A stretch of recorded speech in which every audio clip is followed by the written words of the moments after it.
Hey, it's NPR's Book of the Day. I'm Andrew Limbong.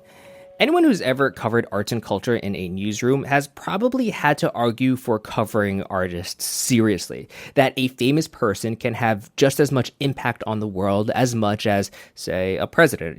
Sometimes that famous person even becomes president. But anyway, today we've got two books looking at how certain artists intersected with the world around them. We'll hear about how jazz musicians affected the civil rights movement in a bit, but first, American Diva is a new book by Deborah Paredez about famous divas in all the ways that word gets thrown around. We're talking Tina Turner, Celia, Cruz, but also Venus and Serena Williams. In this interview with Here Now's Deepa Fernandes, she talks about what she and the rest of us regular people can learn from divas. This message comes from Apple TV Plus original podcasts presenting My Devo. From the producers of Anything for Selena and the Pulitzer Prize-winning podcast Suave comes My Devo, a podcast about roots. Dive into the legendary life, music, and lasting influence of Latin America's most prolific songwriter and showman, Juan Gabriel, El Divo de Juarez. Hosted by Maria Garcia, this is My Devo, an Apple original podcast produced by Futuro Studios. Follow and listen on Apple Podcasts. Diva is a word that's thrown around a lot nowadays. Often it's used kind of as an insult. Oh, such and such is such a diva. But as author and creative writing professor Deborah Paredez explores in a new book, divas can be a source of inspiration and empowerment. Her new book is American Diva, and she joins us now to talk about it. Deborah, welcome. Thank you for having me. So, Deborah, as you point out, diva has become really a mainstream, even a materialistic label these days. But you have a very different and a really strong sense of who a diva is. Tell me how you define a diva.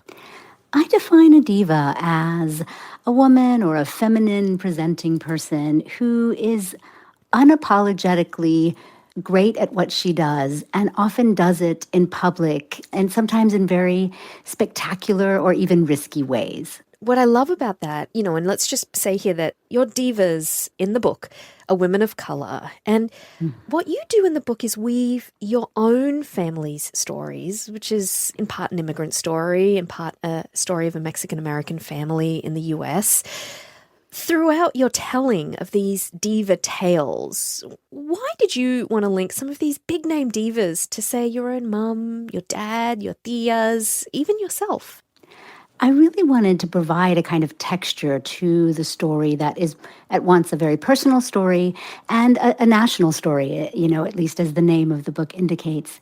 And I also wanted to get at those very iconic figures that so many of us recognize, often in the form of, in my case, that eccentric auntie that so many of us in our families have, that often live in a way that is outlandish and maybe a little bit tantalizing or dangerous or messy.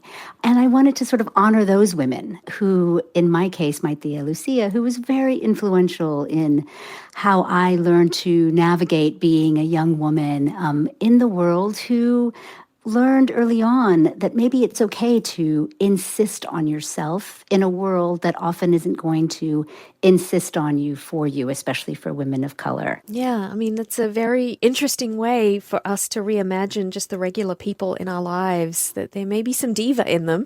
You have so many powerful women in this book. We can't touch on all of them, but we chose a few. So let's start with Rita Moreno, who played Anita in the 1961 film West Side Story. Now, she was a touchstone for both you and your mum through her dancing.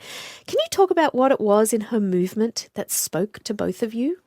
I learned early on from my mom, who loved musicals, right? And musicals are complex, marvelous, and messy forms of cultural production. And she taught me early on to see in Rita Moreno's performance someone who, through her extraordinary dancing skills, was literally moving beyond the confines of the role, because her spectacular skills really spill out of a role that might be seen otherwise as a stereotype. And so she helped me to see a kind of assertion of agency and self-possession, and a way of kind of moving in really clever ways, what we might call movidas in Latino culture, within a pretty confined role, and Rita Moreno did it through dancing.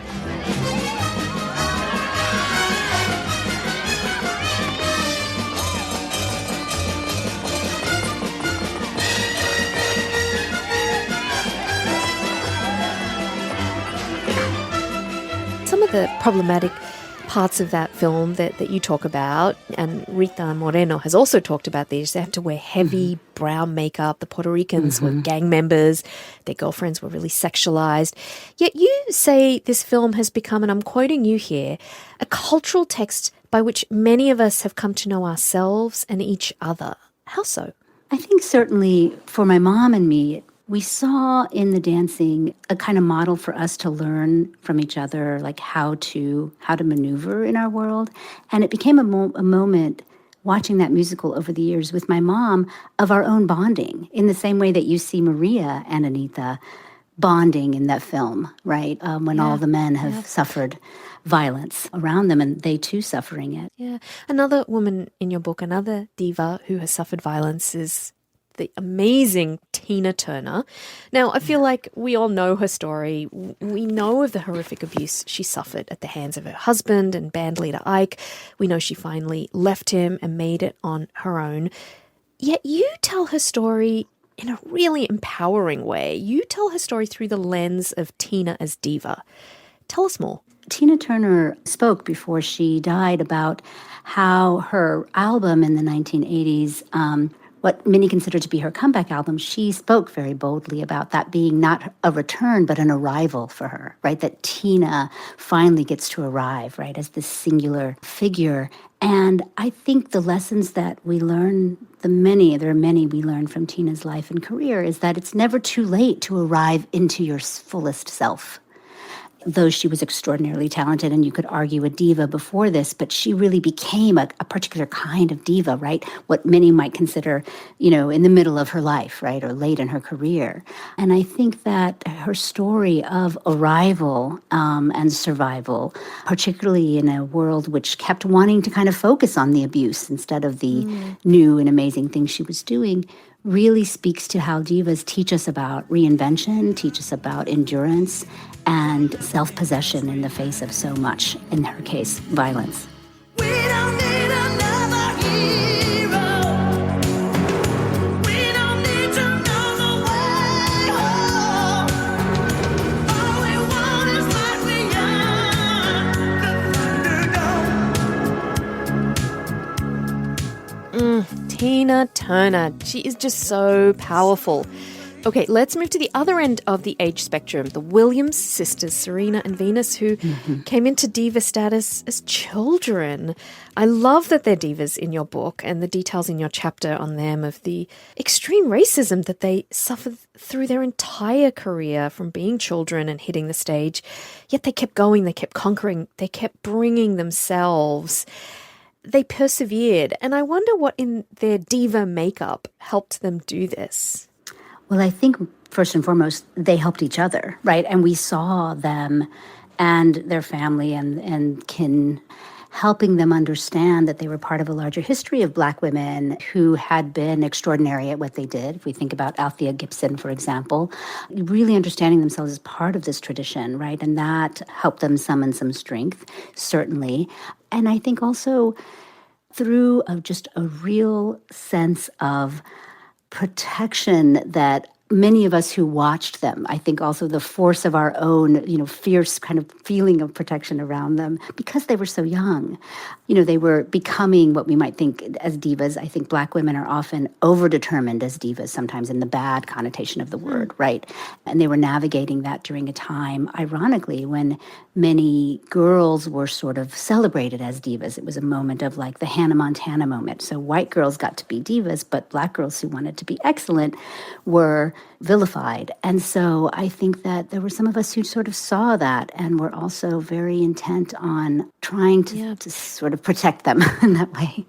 And what I love, Deborah, is that you tie their divaness to the first stories that you tell your newborn baby girl. This is back in 2009 to help calm her when she's fussy. You use Serena and Venus as like her role models. How do you carry the idea of divas and divaness forward into yours and your daughter's lives? What can we learn from these divas?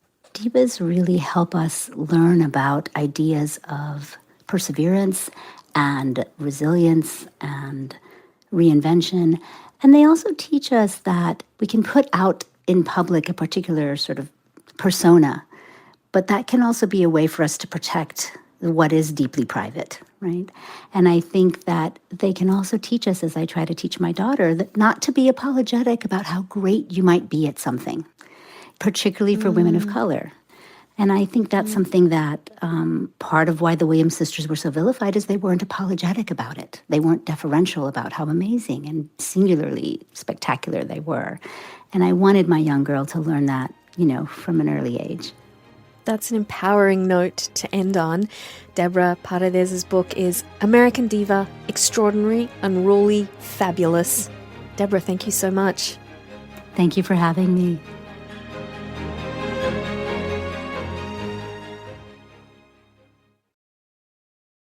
Larry Tye's book, The Jazzmen, traces the role famous musicians played in the civil rights movement. And yes, some of that was making art, sure, but as he tells NPR's Michel Martin, many of them were really out there walking the walk, sitting in sit-ins, and speaking out in ways that had tangible effects. Here's Michel. The lions of the civil rights movement are well known. Martin Luther King, John Lewis, Rosa Parks, for example. But a new book wants us to consider a few other names not so commonly associated with the cause. It's titled The Jazzmen, How Duke Ellington, Louis Armstrong, and Count Basie transformed America. Author Larry Tye makes the case. White men who would never have let a black cross their threshold wooed their sweethearts with the music of Duke Ellington and the gravel-throated Louis Armstrong. White women who would have walked to the other side of the street if a black man were walking towards them in the privacy of their own living room, tapped their toes to the music of the extraordinary Count Basie. For once, race fell away as America listened, rapt. What's the evidence of this? I mean, just not to be I'll just be blunt. White people have always benefited from black people as entertainers, and that didn't change their thinking about whether black people deserve to be treated as full human beings. So I guess what I'm saying is, what's the evidence that this actually changed anybody's thinking? So the evidence is that these guys, while they perpetually said, we will speak through our music, they did a whole lot more than that. Louis Armstrong spoke out during the Little Rock crisis in a way that rocked America and that I think helped convince Dwight Eisenhower to send in federal troops to protect those kids who were courageously integrating Central High School in Little Rock. Count Basie, as early as 1945, insisted by contract that he would not play unless his integrated band was accepted and integrated audience were the order of his day. Duke Ellington wrote symphonies telling the story of blacks in America. Black, Brown, and Beige was the name of his famous symphony. Go to him in secret, he will lead your every breath. He sat in a sit-in in Baltimore, and the kids who had been staging that sit-in got no response from the press, and when Duke Ellington joined, they got worldwide headlines. But don't trust me. Martin Luther King, in a little-noticed speech in Berlin, said if it weren't for these jazz guys, that essentially integration of schools and all kinds of other things that really mattered could never have happened, that they infiltrated as quiet insurrectionists more American households than any other black celebrities of that era. Why do you think that is? That's a fascinating sort of argument. Well, why do you think that is? I think it was partly because they did it so quietly. The quiet part of the revolutionary is what made it happen. When all three of these musicians were headliners at Las Vegas casinos, they could only get in through the kitchen. And at some point, the absurdity of the indignities they suffered, I think, just helped set a table for things like Supreme Court decisions that we've just celebrated 70 years of at Brown versus Board. But again, it wasn't just Martin Luther King. Malcolm X, Jackie Robinson, everybody turned to these jazzmen when they needed somebody to truly break through. Who was the first one to break through, as it were? So Louis Armstrong was the first to cross over. He was consciously playing initially to black audiences in Chicago, then to mixed-race audiences in clubs called Black and Tans, and then to white audiences. And he did it partly through the strength of his trumpet playing, being able to hit high notes nobody else could. He did it through a voice that was so uncharacteristically a voice that you would ever think would be popular, that kids in Chicago in that era, in the middle of winter, would stick their heads out of the car to try to catch cold so they could sound like Louis Armstrong. I'm so happy as can be when they swing that music for me.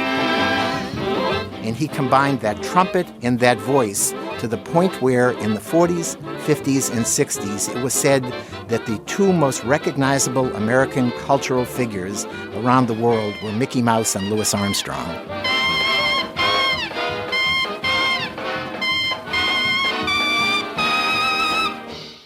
And you also write about how they each took different paths to becoming involved in the civil rights movement. So they did take different paths, and the one who was the most enigmatic and that the world knows the least about was Count Basie. And yet, as early as 1945, he insisted that his contracts have a stipulation that unless an integrated band was acceptable to the venue, and unless the venue itself was integrated, he would not play. And the idea of doing that, just as World War II was ending, was so uncharacteristic. It took Duke Ellington another 20 years to get to that point.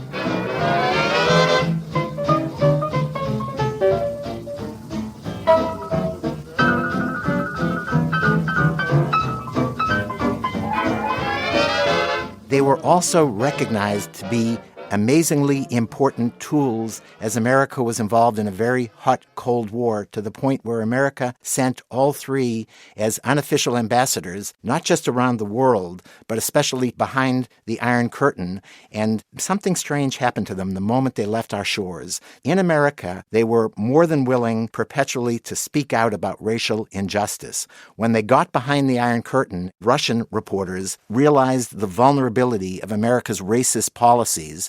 When they were asked about that, they said, yes, we have racism, but we're going to fix it. So they became uber patriots. They never denied racism, but they said it's getting better and we're working to fix it. The world knows the musical legacy of Louis Armstrong, Count Basie, and Duke Ellington, but there is an equally important half of their legacy that it doesn't know, that they were, through their music and through their words, standing up and making a difference in a way that at that time in Jim Crow America was not just a courageous thing to do, but was an incredibly dangerous thing to do. That is Larry Tye. His latest book is The Jazzmen, How Duke Ellington, Louis Armstrong, and Count Basie Transformed America. Larry Tye, thank you so much. Thank you. This was great. That's it for this week on NPR's Book of the Day. Let us know what you think. You can write to us at bookoftheday@npr.org. I'm Andrew Limbong. The podcast is produced by Isabel Gomez Sarmiento and edited by Megan Sullivan and Sierra Crawford. Our founding editor is Petra Mayer. The show elements for this week were produced and edited by Eric O'Ryan, Tinby Ermyas, Samantha Balaban, Ed McNulty, Janaki Mehta, Justine Kennan, Kalyani Saxena, Mark Navin, Mamiko Tamagawa, Todd Munt, and Phil Harrell. Beth Donovan is our managing editor. Thanks for listening.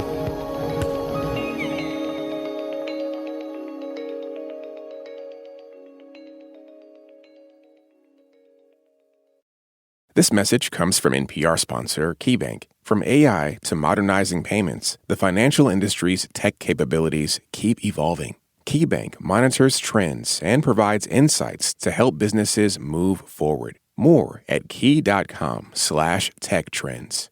This message comes from NPR sponsor Rosetta Stone, an expert in language learning for 30 years. Right now, NPR listeners can get Rosetta Stone's lifetime membership to 25 different languages for 50% off. Learn more at rosettastone.com/NPR.